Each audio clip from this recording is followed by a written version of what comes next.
অল্প দিনে 70 থেকে 80 দিনে এই ছাগলটা কিভাবে মোটা তাজাকরণ করব, এই নিয়ে যথেষ্ট ফোন আসছে। আর আমাদের কোশ্চেন তাই, কারণ সিজনটা ওই রকমই, তাই না?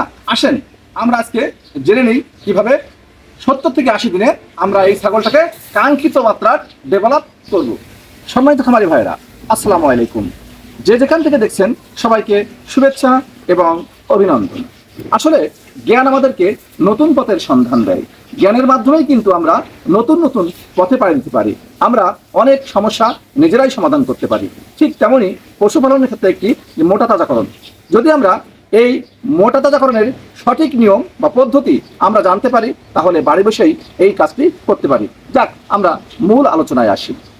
এই ছাগলটি মনে করেন আপনি হাট থেকে কিনে আনলেন এবং 70 থেকে 80 দিনের মধ্যে কিভাবে এই ছাগলটি আপনি মোটা তাজাকরণ করবেন। প্রথমে এই ছাগলটি আপনি হাট থেকে কিনে আনলেন, 2 থেকে 3 দিন পর আপনি একে কৃমিনাশক করবেন। অবশ্যই একে কৃমিনাশক করবেন। প্রথমে আপনি এর গোল কৃমির জন্য যে ট্যাবলেট ফরম্যাটে আছে সেটা খাওয়ান। তারপরে আপনি অবশ্যই পারলে বুস্টার ডোজ করবেন ইনজেকশনের মাধ্যমে কলিজা কৃমি দমনের জন্য।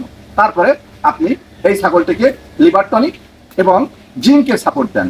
আর যদি আপনি পারেন তাহলে ভিটামিন ক্যাটাফস বা এই জাতীয় তার বলবর্ধক, এবং শুধু তাই না, তার খাওয়ার রুচি বাড়ায় এমন কিছু আপনি দিতে পারেন। দেওয়ার পরে দেখবেন এই ছাগলটি খাওয়া বেড়ে যাবে। যখন খাওয়া বেড়ে যাবে তখনই বুঝবেন যে আমার ছাগল ডেভেলপের দিকে আসছে। এখন আপনি করবেন কি, একে পর্যাপ্ত কাঁচা ঘাস খাওয়ান, আর সঙ্গে কি খাবেন, অল্প পরিমাণ দানাদার খাবার, 100 থেকে 150 গ্রাম, সর্বোচ্চ 100 থেকে 150 গ্রাম আপনি দানাদার খাবার খাওয়াবেন। এই দানাদার খাবারটা কি অনেকেই বোঝে না, অনেকেই প্রশ্ন করে এ কি মোটা মোটা হয় না গোল গোল হয়। আসলে দানাদার বলতে কি, এটা ভুসি ফর্মে। এটা ভুট্টার পাউডার, গমের ভুসি, সয়াবিনের খোল, তারপরে সরিষার খোল, এদের সংমিশ্রণে 1 থেকে 150 গ্রাম রেগুলার খাওয়ান। দেখবেন মাত্র 70 থেকে 80 দিনে আপনার ছাগল আপনি যেভাবে চাচ্ছেন সেভাবেই হবে ইনশাল্লাহ। তবে একটা জিনিস মনে রাখবেন, অতিরিক্ত মাত্রায় আবার দানাদার খাবার খাওয়াবেন না। সেক্ষেত্রে কিন্তু বদহজম হতে পারে, গ্যাস ফর্ম হতে পারে, পাতলা পায়খানা হতে পারে। আমরা দিকে খেয়াল রাখবো। আমরা মনে হয় ব্যাপারটা বুঝতে পেরেছি। আজকের এই পর্যন্তই। ভালো থাকবেন, সুস্থ থাকবেন। ভবিষ্যতে অন্য কোনো বিষয়ে আবার কথা হবে। আসসালামু আলাইকুম ওয়া রাহমাতুল্লাহ।